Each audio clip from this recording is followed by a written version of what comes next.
เอากินลายโลดตัวนั้นนะเกือบปะอยี่นี่แหละแล้วก็ออกเลยเกือบว่าจะจับอีกตัวหนึ่งนะ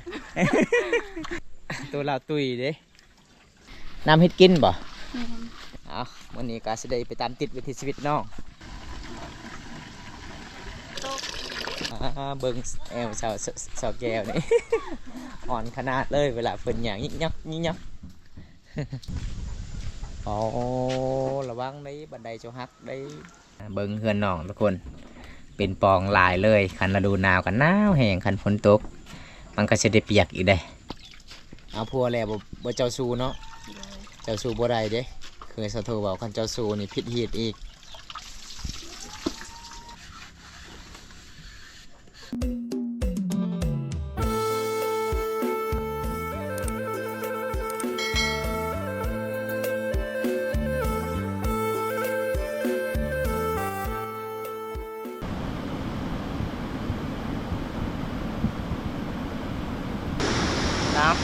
สบายดีทุกคนสบายดีบรรยากาศยามตอนบ่ายๆทุกคนเลย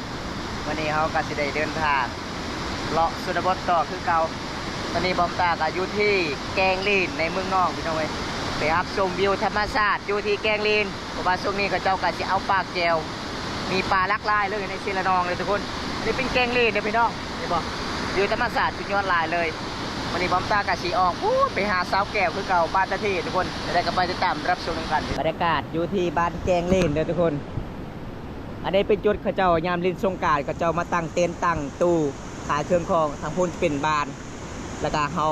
มาจากเมืองนอกทุกคนเลยพอบาเมื่อนี้บอมตาไปกับทีมงานเฮา2 คนคือเก่าเด้บอมตากะสีเลาะหมู่บ้านนี่แล้วก็สีออกไปหาสาวแก้วทุกคนบ้านตะทีบรรยากาศเมื่อนี้ก็ธรรมชาติหมู่บ้านแกงเลนเมืองนองแกงโซนาเขตเป็นวิวธรรมศาสตร์สดๆงามๆเลยทุกคนมีแต่แหล่งท่องเที่ยวลักล่าเลยในเมืองนองพูดที่ต้องการได้พูดงามเลยเนาะเวียดอย่างไรได้นี่เขาแก้อันนี้โอ้เป็นน้ำได้โอ้เห็นกูรู้อันนี้เขาแก้กล้ามันเป็นน้ำได้นี่นะใครจะเวียกประมาณจากล้านใช่ไหมครับนี่นะโอ้ได้แล้วประมาณ10 ล้าน10 ล้านป้าเอาให้นี่ได้ให้กินแก้มันน้ำได้ใครจะขายมันกบเลยเท่าไหร่มันกบเลยเดี๋ยวมันกระลายเลยงามเลยไม่ดูทุกคนโคตรใหญ่เลยอันนี้ก็โปรดที่กระโจต้องการตอนนี้เห็นป่ะเป็นนอนสวยเลยจะได้ดินี่ทุกคนธรรมศาสตร์ล้วนๆเลยอันนี้เป็นจุดกระโจกะสุรินทร์ยามสงกรานต์ม้วนลายในเก่งลีนเมืองนองบ้านเฮาสุรบลลาววันนี้บัมตากะมากอะบริเวณเขาจะเอาป่าทุกคนเลยปกติก็จะเอาป่าละลายเลยตามแม่น้ำศิลานองเลยทุกคน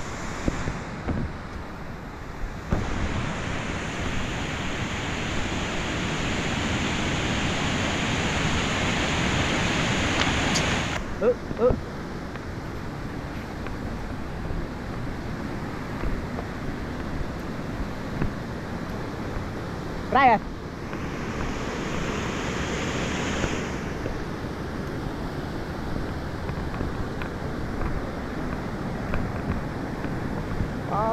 น้ำคุ้นๆเลยทุกคน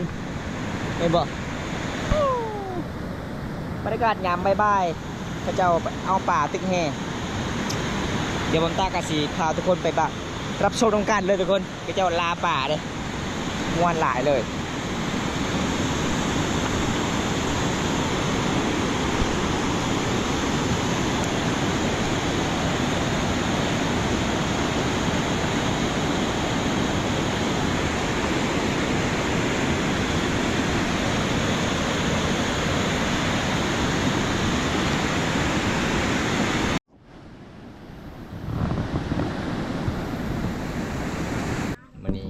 มายามสาวแก้วคือเก่าเลยทุกคนเลยเมื่อวานนี้ว่าสิอัปเดตไปที่ชีวิตน้องกับสิภาพบอมตาไปเบิ่งบอลกับเจ้าอาบน้ำทุกคนวันนี้แต่มันขำกันเลยบอมตากับบ่ได้อัปเดตให้ FC ได้รับชมเพื่อนน้องกับบุมีน้ำแบบเขาเจาะเนาะอาบน้ำห้วยตลอดเลยมีแต่น้ำกินก็คือตักน้ำมาด้านน้ำอาบคือน้ำห้วยเลยทุกคนอันนี้คือสาวแก้วเด้อสาวสวยบานตะเทใหญ่มายามมานี่ในนาฝนมันก็สิลำบากเนี่ยทุกคนเลยอีเมดไปใส่ตอนนี้ไปเอาแห้งเขาเอาแห้งเนาะเพราะว่านาของน้องก็จะมี2 ถุงทุกคนยังไม่ทันนี้แล้วถุงหนึ่ง เจอเรียมาบ่โอ้ละกรักอย่าไปเรียมามื้อไหน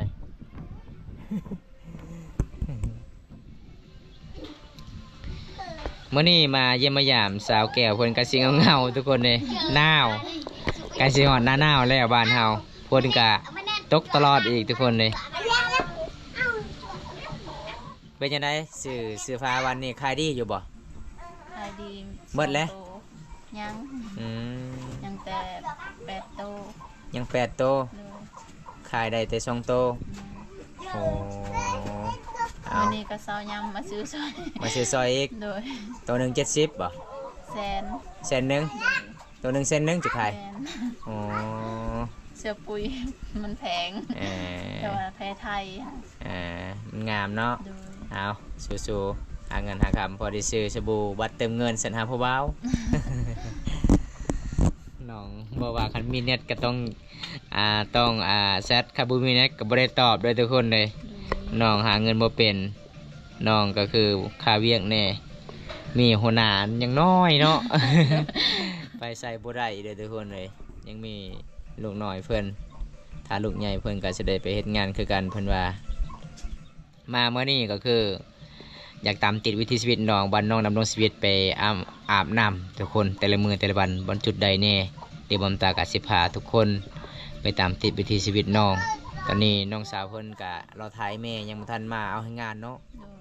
ถ่ายแม่เพิ่นมาเดี๋ยวน้องก็สิพาบอมตาไปอาบน้ำทุกคนนี่อาบน้ำห้วย น้ำห้วยที่มีป่าแต่บอมตาถ่ายตอนนั้นยังแรกเลยประมาณปีปลายแล้วทุกคนบ้านเจ้านี่ฝนตกตลอดนะเสาแก้วเนาะ แมน บ้านข่อยฝนบ่ได้ตกได้เศร้าเลยเด้เมื่อวันนี้ก็ฝนบ่ได้ตก เมื่อคืนนี้ก็ฝนตก ฝนตกบ่ ทั้งฝนราคาทั้งลม โอ้แสดงว่าหมู่บ้านเจ้าก็คือมันติดกับติมภูเขาเนาะ แม่น ติดกับแม่น้ำเซลนองก็เลยฝนตกตลอดเลยพอดีบอมตามาบ้านเจ้าป่าเส้นทางสุดยอดเลย คือบอมตาออกจากบ้านแกงอลองกับฝนบ่ได้ตกมันแห้งเส้นทางสบายการไปมาสบายดีเด้อจิตจำนงสบายดีครับสบายดีเอฟซีนี่เด้อ สบายดี สบายดีเด้อมาซื้อซอยซื้อปุ๋ยน้องเด้อ สวัสดีครับบ่าวบุญตาโดยสบายดีครับสบายดีเด้ออ้ายมาทักทายกันได้เด้อกรักจางแยมปะโรงกิ ปลายกลัวเลยไหน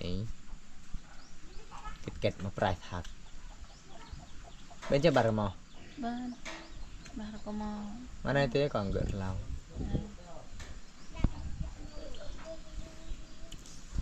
เอาคอมเมนต์มาได้เด้อทุกคนคอมเมนต์มาได้เด้อเมื่อวานนี้ก็คือบอมตาก็สิได้ไปสะพานบุญให้พญใจดีทุกคนวันนี้มาเยี่ยมมายามคือเก่ามาไลฟ์สดคือเก่า FC หลายๆคนคิดฮอดได้ ก็คือน้องเมื่อวันนี้ก็สิได้เล่าเรื่องราวแบบวิถีชีวิตน้องกับเอื้อยไผกับอายเพิ่นบ่เข้าใจกันทุกคนอยู่นำกันบ่ได้ก็คืออายของเพิ่นก็สิได้ตีน้องอีกโอ้สงสารน้องสาวเพิ่นหลายเลยน้องสาวเพิ่นก็สิได้เล่าวิถีชีวิตทุกคน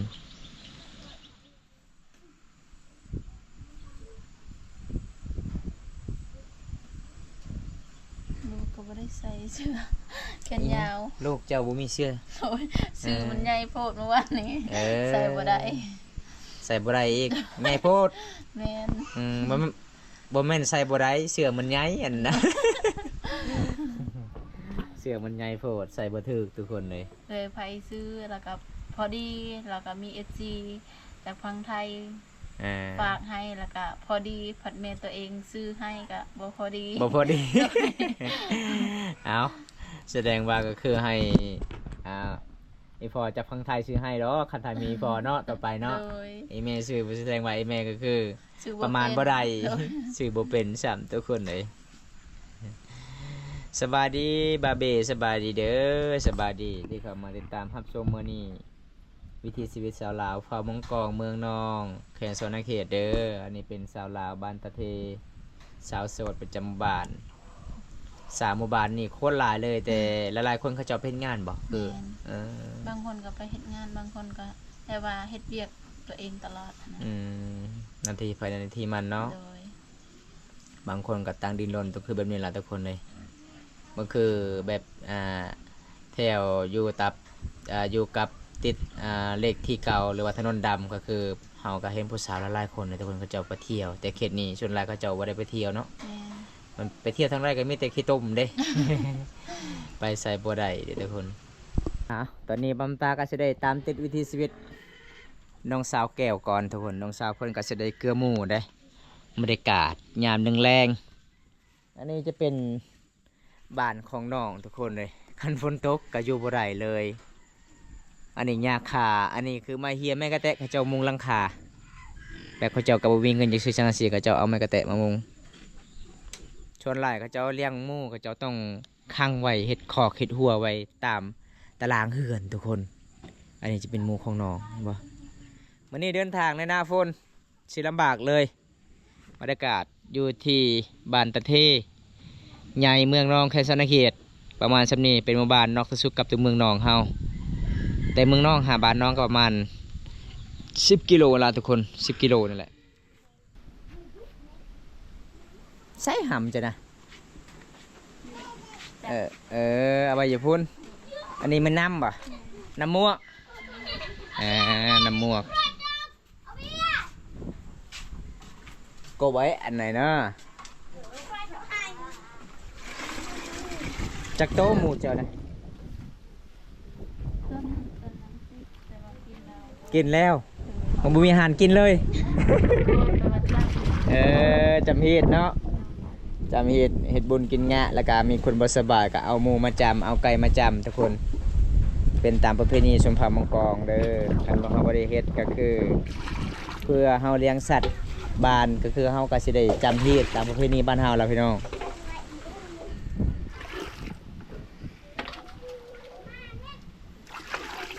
บ่ทันได้ดึงเขาก็ไปจับมีใจเกลือไว้ บ่มีกระไผ โอ้ย บ่มีกระไผสิดังไผแสดงว่าตอนนี้น้องยังบ่ทันนึ่งเขาว สิฮอด5 โมงย่างเลยเด้อทุกคนคักไอ้ลี่ผู้นั้นน่ะ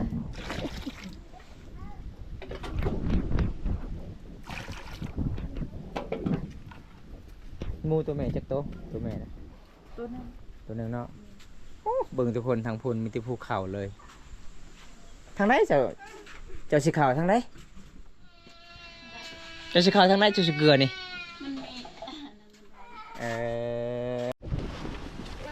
อืม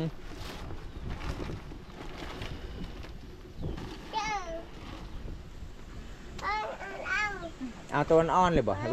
อว่าเกลือแบบนี้เลย แม่นแต่ เอ ว่า อบ่มีห้ำเนาะบ่มีห้ำก็เลยน้องก็สิเกลือแบบนี้เลย ไปทุกคนไปเกลือหมูน้ำกันกับเสาแก้ว อันนี้คือบางคนมาเข้าใจว่าเป็นหยังเขาเจ้ากล่องตามตารางเฮือน อันนี้ก็คือเป็นพื้นเด้อทุกคน เป็นพื้นตามเขตชนบทบ้านเฮาเวลาเขาเจ้าก็สิได้เฮ็ดกินนึ่งข้าวเป่าไฟก็คือต้องเอาฟืนขึ้นขึ้นศาลอันนี้ฟืนกกยังบองเขาเจ้าตากให้มันแห้งแล้วก็เขาเจ้าสิเฮ็ดฟืนดังไฟหมู่บ้านที่เขาเจ้าก็บ่ได้ใส่ทานขอยเลยคิดว่าเจ้าสิเข้าไปพุ่นเข้าอยู่บ่หรือว่าบ่เข้า บ่ เออ ทำคุณ อันนี้หมูน้อยอันนี้นะ แม่น หมูน้อยคือเกลือตั้งห้างโอ้ขยันเลยสาวแก้วพี่น้อง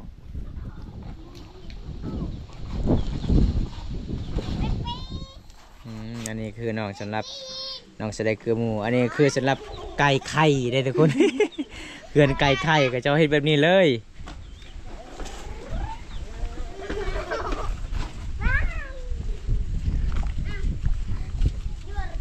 นะทั้งนี้บันไดขึ้น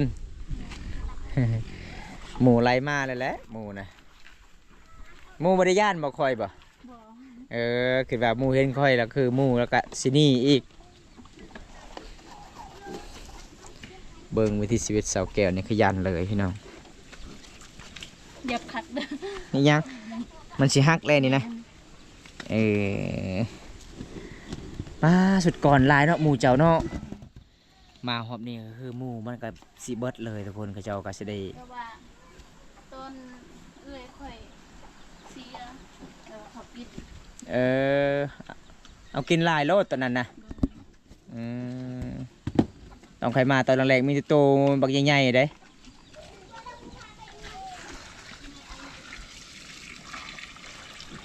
ขยันเลยน้องคนนี้สุดยอดเลย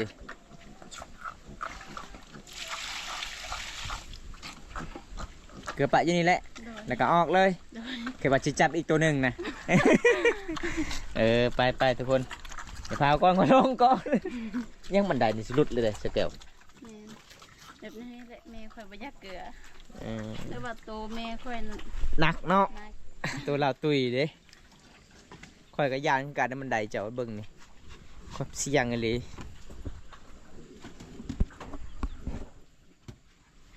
นะน้องได้เกลือหมูสำเร็จแล้วตัวนี้น้องก็จะได้ให้กินนึ่งข้าวเปล่าไฟอีกทุกคนเลยหลังจากเกลือหมูแล้วก็คือไปตักน้ำเนาะ โดย น้ำเฮ็ดกินบ่ แม่น เออน้ำเฮ็ดกินทุกคนต้องไปตักน้ำมาด่านเลยทุกคนเลยขันชิดเฮ็ดกินน้ำพดมันก็เปื้อนหลายเด้ เอาวันนี้ก็จะได้ไปตามติดวิถีชีวิตน้องคางละจักโลคอมเมนต์มาได้ทุกคน คางหนึงยังตามกับประมาณ20 โลเด้อไม่ว่าสปายก็โลทุกคนเลยรวมทั้งหมด50 โลอันพอได้บ่เคยห้ามน้ำคือสาวแก้วนี่เรียบร้อยเลยแอว เมเท่าเพิ่นโอ้เท่าแล้วพี่น้องอันนี้คือน้องปลาบ่ บ่แบบน้องสิเลี้ยงเป็ด คือหลังนี้เขาจะเลี้ยงเป็ดเจ้าเลี้ยงเป็ดก็คือเจ้าก็จะมาเบิกเห็ดเป็นหนองมีน้ำเขาขังไว้น้ำอยู่นี่แล้วก็มีเป็ดกินทุกคนใครเฮือนน้องก็จะได้หอดน้ำมาดานกับบริไก่ปันใดได้นาประมาณ400 เมตรแต่เฮือนน้อง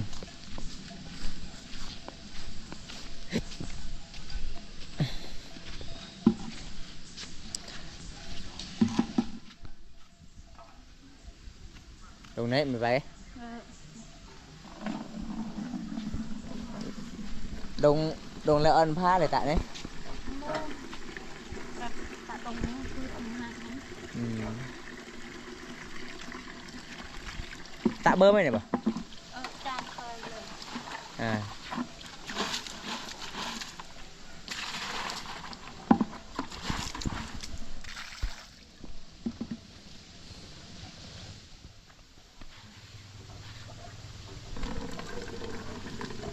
น้ำก็ออกยากทุกคนเลย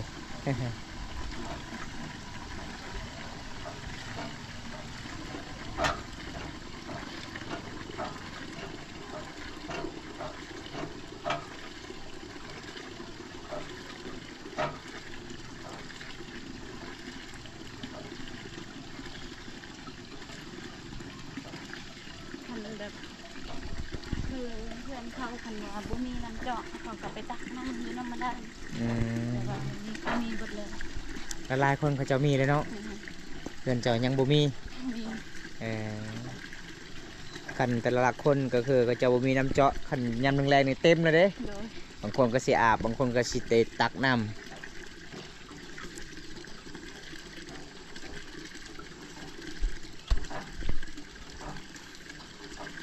เอ้ยไผ่จะเอาไปใช้มื้อนี้บ่เห็นอยู่เพื่อน ไปเอาแห้งเข้าเบิด เอาให้งานกันป้านำคือมันเป็นสีแบบนี้สแกลสีขุ่นเลยสแกล แล้วก็ทำโต๊ะ เบิ่งนี่พี่น้องธรรมดาเป็นสีแบบนี้เลยกินบ่ได้เนาะนี่เนาะล้างถ้วยล้างจานได้อยู่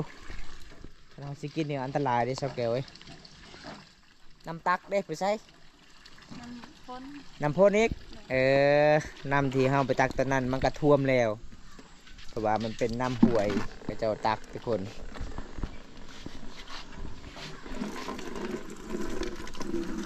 เน่าเก จ้า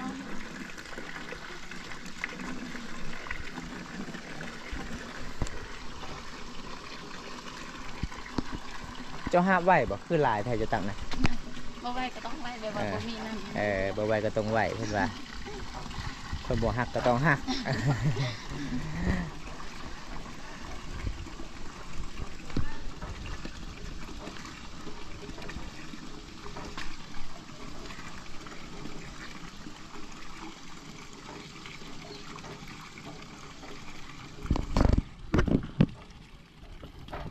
นี่แหละทุกคนเลยคันท่าพอได้เอาเมียซุมพามังกรคือแบบนี้เลยขยันเลยทุกคนคันที่อยู่เฮือนอยู่ซานเวียกเฮือนเวียกซานเวียกงานหรือว่าสำเร็จก็เจ้าเห็ดทุกคนอยู่ยามมื้อแรกนี่นึ่งข้าวเปล่าไฟเด้วิถีชีวิตชาวลาวที่สนบทแบบนี้ตลอดเลยพี่น้องก็คือคนอยู่ในเมืองเนาะให้กินหยังกระเสียบด้วยไฟฟ้าเนาะ โดย น้ำก็อยู่ในเฮือนโลดอันนี้อยากกินน้ำต้องไปตากถ้าบ่มีน้ำต้องเอาน้ำฝนยามฤดูฝนแต่มันแปลกน้ำมันขุ่นทุกคนอย่ามาแม่นน้ำพ่นแถวนี้บ่มาเขา ตักแหละ ธรรมดาบางข่อยมันใส่เด้อสาวแก้วเอ้ย ไม่ว่าขั้นฝนตกน้ำมันก็คุ้นขั้น เออ ฝนตกก็ไม่ได้คุ้น น่าจะเป็นน้ำเซละนองเนาะ นะ มันเชื่อมเข้ามาทุกคนโอ้น่าประมาณ60 โลละขันใส่น้ำแล้วนะประมาณ3 ทางหนึ่ง30 โลรวมทั้งหมด60 โลทุกคน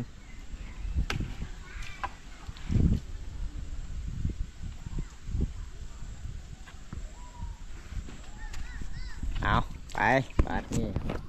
น้องสาวเพื่อนกะจะได้มือเฮือนมือสารแล้วเด้อพี่น้อง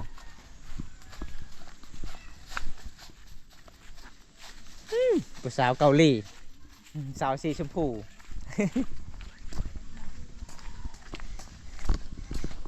เบิ้งแอวสาวแก้วนี่ อ่อนขนาดเลยเวลาเพิ่นอย่างยิกยัก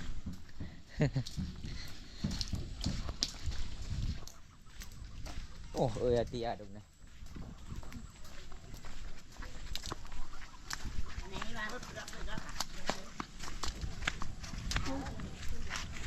ว้าวเกือบต่ำกัน มัวจะยังแนมเมทัลเพิ่นเกือบต่ำโซเกล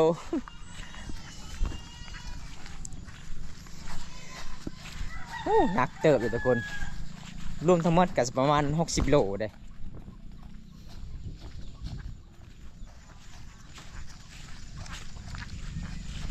ที่ชีวิตสาวลาวเคยลำแบบนี้ตลอดเลยหมู่บ้านนอกที่สุดกับตัวเมืองอ๋อระวังได้บันไดเจ้าฮักได้อู้เอาเดี๋ยวตากระเสด็จคะแนนเป็นสารน้องสาวคนก่อนเจ้าบุญญาณเนาะสารเจ้าเนาะปล่อยบุญญาณเบิ่งนี่ฮักนี่เรียบร้อยเลยอยู่กลางบ่มีใหม่เด้ ทางเขาบน เบิ่งเหือนโอ้ท่านั้นก็สิหักเลยเด้อทุกคนเลย ไปถ่ายคลิปอยู่สวน ใคร ร้าน ร้านเจ้า โดย เอาเบิ่งเลยทุกคน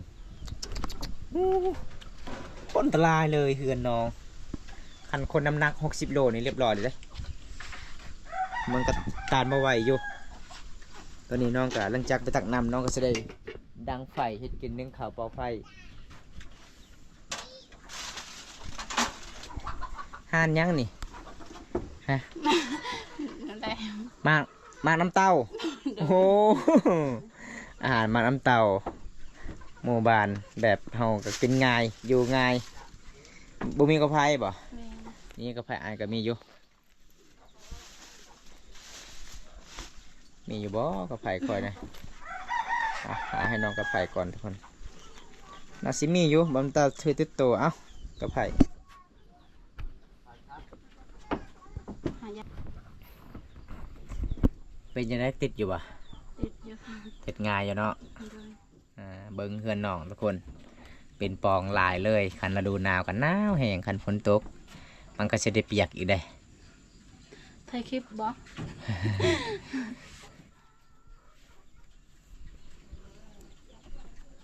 ตอนเช้าแม่นพระใดหนึ่งเขา เลยไทย ตอนแรงคือเจ้าเนาะ แม่ ขันเอ้ยไฟเจ้าอยู่เฮืองคือเอ้ยไฟเจ้าขันเสาแก่อยู่เฮืองนี่คือเสาแก่เลยทุกคนหนึ่งเขาติดขนาดเลยฟืนของน้องฟืนยังโบ่งหนึ่งเอายังโบ่งทุกคนไปตามติดวิธีชีวิตน้องสาวเพิ่นก่อน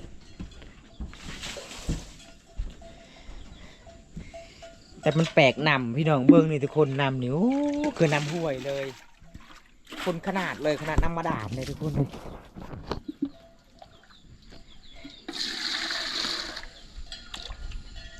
เป็นโมกากินเนาะเนาะคันสิเฮ็ดกินกาโบกาได้สแกลไม่ได้ล้างถ้วยล้างจานใดเลย โอ้ถ่ายคลิป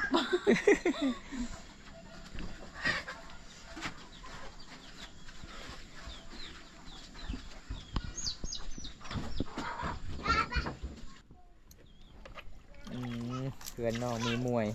เขียนโซโทบ่มีมวยบ่มีหวดเราให้กินได้เด้เราเอาแต่หม้อเด้เพื่อนโซโทบ้านเก่งเอาลองเห็นบ่ทุกคนขยันเลยพี่น้องลูกสาวขีดมังกรนี่สุดยอดเลยเอาพัวแล้วบ่เจ้าซูเนาะเจ้าซูบ่ได้เด้เคยโซโทบอกคันเจ้าซูนี่ผิดฮีดอีกมีคนมาถามโลดในเฮือนเฮาทุกคนเจ้าเห็นบ่ข่าวบ่ข่าวคนกะมุกับคนลาวนะไปเฮ็ดงานอยู่ชุนกล้วย ผู้หนึ่งได้ผัวผู้หนึ่งได้เมียสุดท้ายผัวเมียทางนั้นจับได้ทานเบิดเปมันจูเจอแกเปมันจูกินเปไหมตีแต่ก่อนนั่นน่ะอันนั้นมึงเปไหมนั่นน่ะมึงเปไหม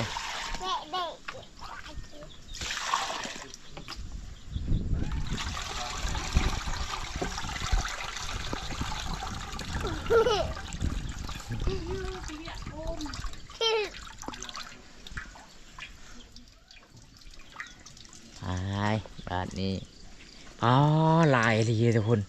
จะคนเสาแก้วคือลายเลย10 คนโอ้มีแต่ผู้ใหญ่มาเนาะ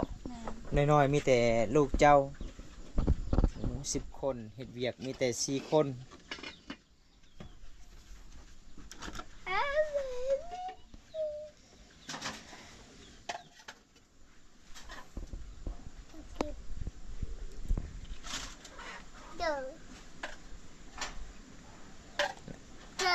ตอนนี้สาวเพิ่นกะหลังจากนึ่งข้าวปะไว้นางสาวเพิ่นกะสิได้ล้างถ้วยเลยทุกคนเลยโอ้ขยันเลย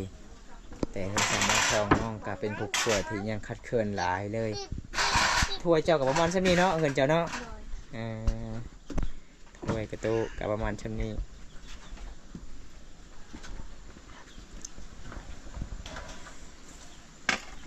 เบิ่งสังกะสีน้องสังกะสีคงแท้เลยได้เอาโดยใหม่เลยมามุง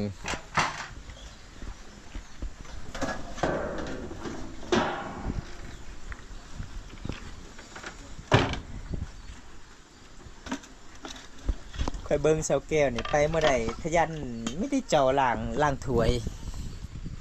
บางมือก็เราจะไปเห็นงานอยู่สบายกับแบบนี้ตลอดว่าจะเห็นป่ะน่าจะมีเงินเดือนสูงเนาะเขาเพิ่มให้เนาะเจ้าเนาะแบบว่าอันนั้นอยู่แบบว่าห้องพักมาเซาเอง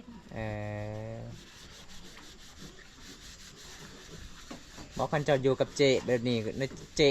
ฮักเอลี่เจ้าน่ะน่าจะเพิ่มเงินเดือนค่อยเป็นเจ จะเป็นคนขยันเด้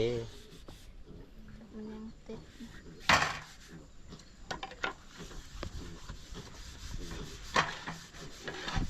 นำที่จะไปตักเหมาะสำหรับล้างถ้วยล้างจานนี่แหละนำมาดานที่จะไปตักในนาพลบางคุณคันพลไม่ได้ตกมันใส่กันบ่แม่นเงินน้องบ่มีขุตักทุกคนน้องก็จะเอาขุแบบขุสีเขาจะทาเบิดแล้วก็เก็บไว้เห็ดขุตักน้ำทุกคนคันผู้ใดเท่าๆนี่หาบบ่ไหวเด้อพี่น้องเลยแต่สาวแก้วเพิ่นก็แสดงเคยหาบนาสิไหวอยู่ลมตามมาคือน้องสิยานเบิ้งทุกคนสารเป็นปองหลายเลยคันน้ำหนัก60 โลนี่โอ้ยอันตรายแน่นอนตกสารแอวหักเรียบร้อยบัดนี้ถ้าผู้หญิงตกบ่ได้พัวได้สเกลไว้